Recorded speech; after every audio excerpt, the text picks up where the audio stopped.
Chers amis de KTO, Dzień dobry, bonjour. Nous sommes en direct de l'aéroport Jean-Paul II à l'ouest de Cracovie en Pologne, à l'occasion de l'arrivée du pape pour ces Journées mondiales de la jeunesse. Il va être accueilli par le président de la République, président qui est en place depuis l'année dernière, Andrzej Duda. Le plus jeune président de la République, il a 44 ans.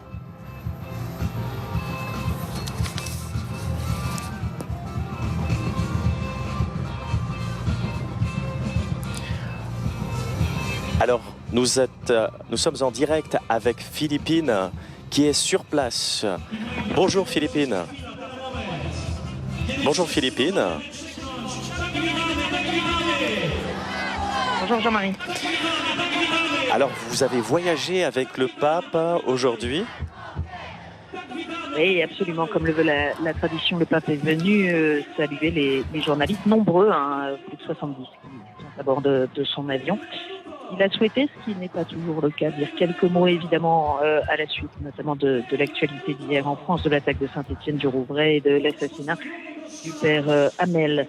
Le pape s'est adressé pendant quelques brèves minutes en reprenant un thème qu'il a déjà développé, celui de la guerre mondiale par morceaux. Le vrai mot que l'on doit employer, c'est celui de la guerre, a dit le pape, même si on parle beaucoup d'insécurité. N'ayons pas peur de dire cette vérité, le monde est en guerre, le monde a perdu la paix, a dit le pape. Il a évoqué évidemment le père Jacques Hamel, ce saint-père, dit le pape, ce saint prêtre qui est mort précisément au moment où il offrait le sacrifice de toute l'Église. Et c'est un parmi combien d'autres, souligne le pape François, combien d'innocents, combien d'enfants, et de citer par exemple la situation au Nigeria ou plus généralement en Afrique. Et puis, le pape a parcouru l'allée centrale de l'avion pour saluer les journalistes et il a souhaité reprendre la parole à la fin pour préciser quelque chose. Et la chose sans doute la plus importante, c'est que ça n'est pas, a-t-il dit, une guerre de religion. Je parle de guerre, mais pas de guerre de religion. Les religions veulent toute la paix, ce sont les autres qui veulent la guerre, a précisé le pape, qui a remercié aussi tous ceux qui se sont manifestés pour les condoléances et en particulier le président français, qui a souhaité, dit le pape, me contacter par téléphone comme un frère. Voilà, ça s'est produit une dizaine de minutes après le décollage sur ce vol qui est très court, comme vous le savez, Jean-Marie, à peine 2 heures pour rejoindre Cracovie depuis Rome. Très bien. Et comment avez-vous senti le pape ? Est-il en forme ? Oui, bien sûr. Comme d'usage, rien de particulier à signaler de ce point de vue. Évidemment, une atmosphère mêlée. Le pape a souligné aussi sa joie, bien sûr, d'aller à la rencontre des jeunes. Les jeunes nous évoquent l'espérance. Ils sont aussi l'avenir. Et donc, cette joie des jeunes, eh bien, on la sentait aussi présente dans le pape, qui était très détendu, très souriant, très attentif à chacun, comme c'est souvent le cas avec lui dans ce type de circonstances. Alors, on m'a dit que le pape, juste avant de partir, est allé prier sur la tombe de Jean-Paul II à Saint-Pierre de Rome. Oui, absolument. C'est dans le cadre d'une initiative qui est organisée depuis plusieurs jours et pendant ce temps des journées de Cracovie, autour de la tombe de Jean-Paul II, par une association Peter Pan, qui propose chaque matin donc la messe au tombeau de Jean-Paul II. Et ils ont eu la surprise, effectivement, à la fin de la célébration de leur messe de ce matin, de voir arriver le pape François.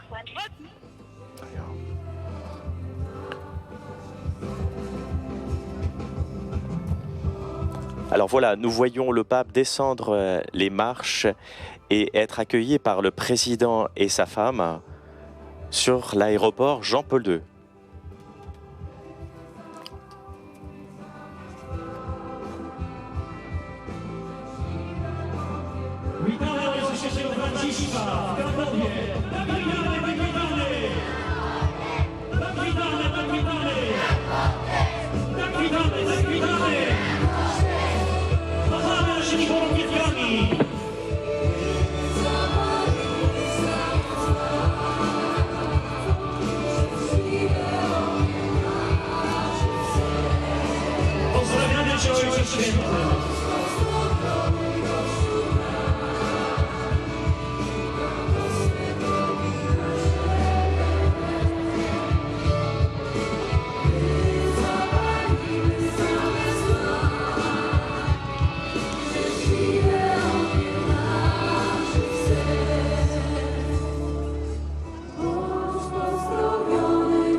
witamy, tak witamy!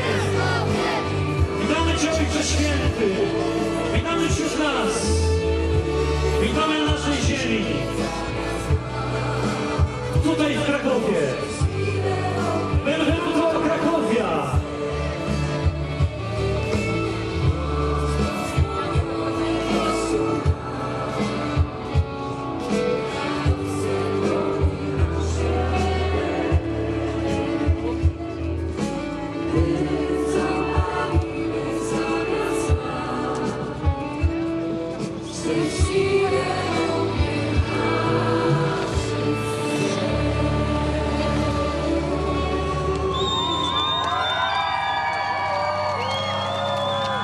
Wielkimi brawami witamy Ojca Świętego! Wielkie brawa!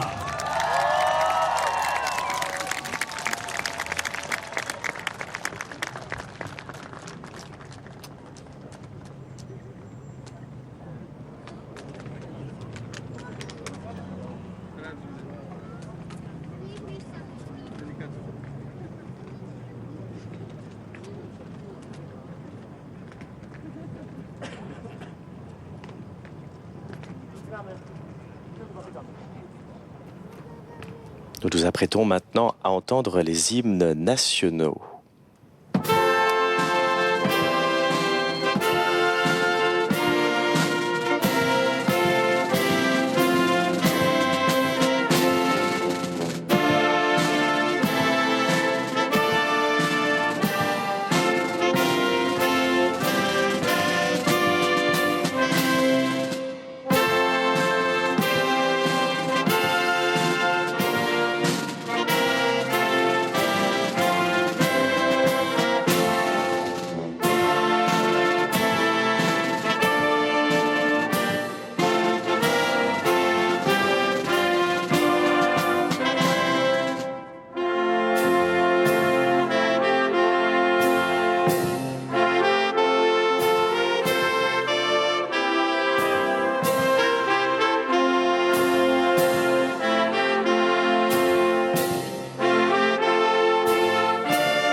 świątobliwość. Dowódca kompanii porucznik Goryszewski melduje kompanię reprezentacyjną Wojska Polskiego. Do powitania.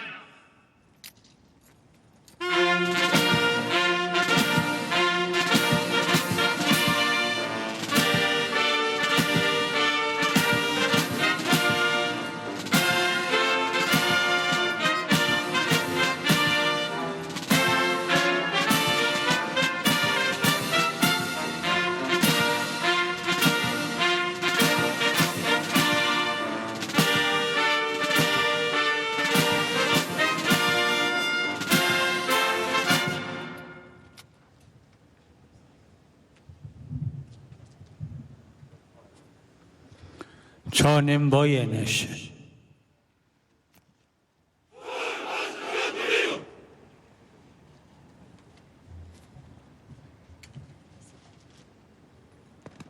Kompania, baczność! Na ramię, broń! Do nogi, broń!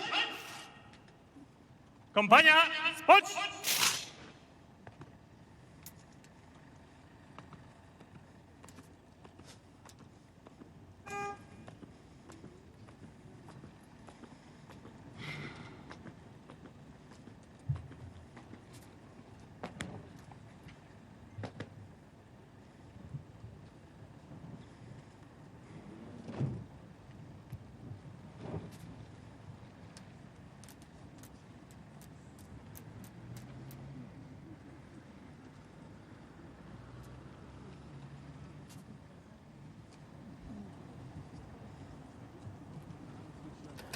Le pape est en train de saluer le Premier ministre Beata Maria Szydło.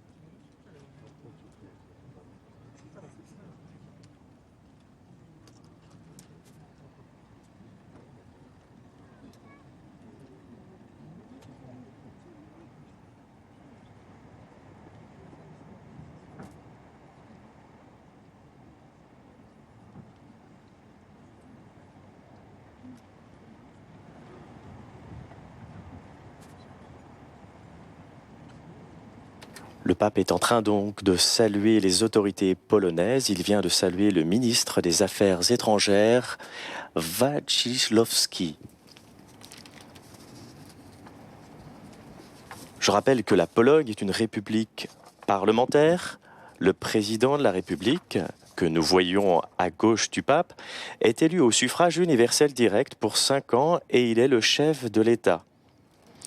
Il nomme en général le chef du gouvernement et dispose d'un droit de veto qui ne peut être levé que par la Chambre basse.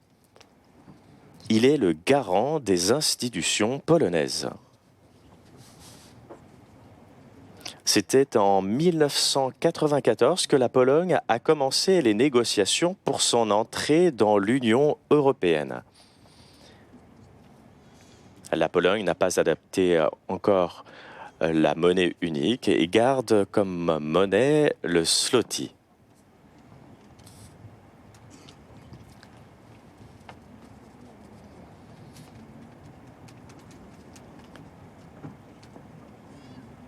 Donc la Pologne est un pays qui se trouve donc, comme vous le savez, en Europe centrale. De nombreuses plaines constitue le nord du pays. Le sud est cependant marqué par un massif des Carpates et des Sudètes qui forment une frontière naturelle avec la République tchèque et la Slovaquie. Le pays dispose d'une large ouverture sur la Baltique, facilitant les exportations de produits agricoles ou manufacturés et des matières premières comme le charbon et permettent la création de chantiers navals.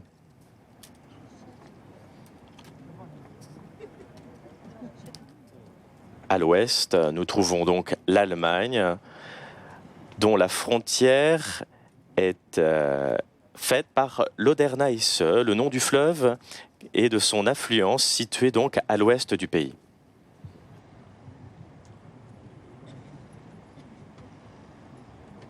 La Pologne est parcourue par 2 fleuves majeurs qui se jettent dans la mer Baltique. La Vistule, longue de plus de 1000 km, qui traverse plusieurs grandes villes polonaises, dont Varsovie et Cracovie, où nous sommes. Le deuxième fleuve est l'Oder, qui fait plus de 800 km et qui délimite une partie de la frontière entre l'Allemagne et la Pologne.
Donc nous sommes toujours sur l'aéroport Jean-Paul II à l'ouest de Cracovie à l'occasion de ces journées mondiales de la jeunesse. Dans quelques instants, le pape ira au château du Wawel trouver les représentants politiques de la nation.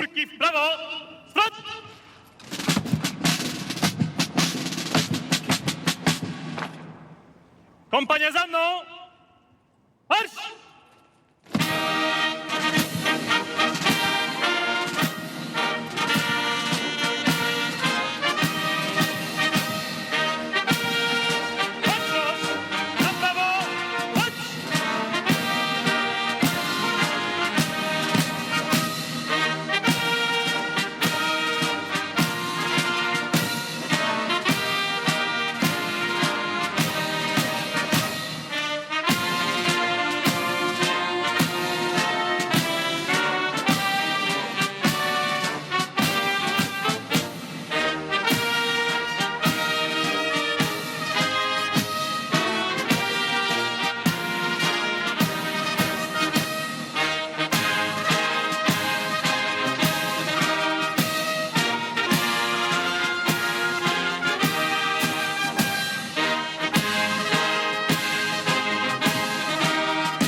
Błogosławieni miłosierni, albowiem oni miłosierdzia dostąpią.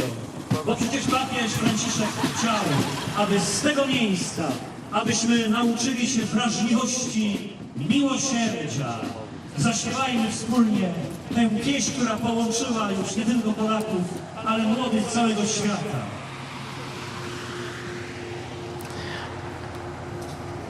Donc ce n'est pas la première fois que les JMJ se situent lors d'une année jubilaire. Selon la volonté du pape, les JMJ de Cracovie ont été prévus comme une partie intégrante de l'année sainte extraordinaire de la miséricorde. C'est ainsi que Monseigneur Fisichella a présenté ces journées mondiales de la jeunesse avec cette orientation « Bienheureux les miséricordieux, car ils obtiendront miséricorde ». Dans son message pour la journée mondiale de la jeunesse, le pape François écrit « Avec ce thème des JMJ de Cracovie 2016, ces JMJ s'inscrivent dans l'année sainte de la miséricorde. Cela devient un véritable et propre jubilé des jeunes au niveau mondial. Ce n'est pas la première fois qu'il y a une rencontre internationale des jeunes qui coïncide avec une année jubilaire. En effet, pendant l'année sainte de la Rédemption, en 1983-1984, Saint Jean-Paul II a convoqué pour la première fois les jeunes de tout le monde pour le dimanche des Rameaux. Ce fut également à l'occasion du grand jubilé de l'an 2000, où plus de 2 millions de jeunes d'environ 165 pays se sont réunis à Rome pour les 15e journées mondiales de la jeunesse.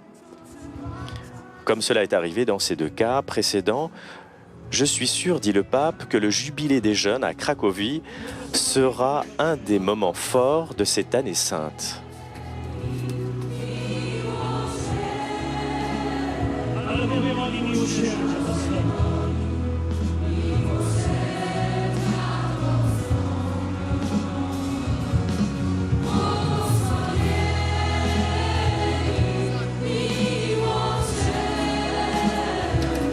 Très bien, nous nous retrouvons dans quelques instants à 17h lors de la visite du pape au château du Wawel avec la rencontre des autorités société civile et corps diplomatiques.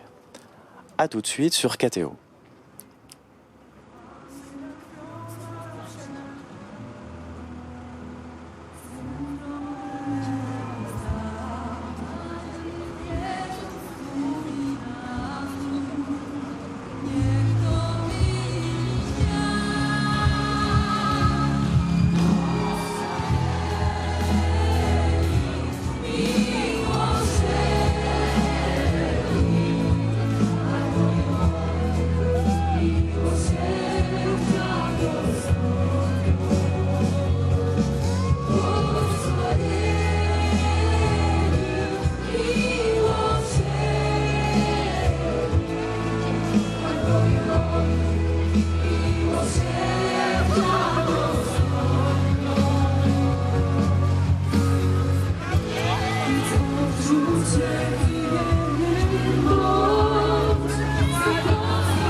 Viva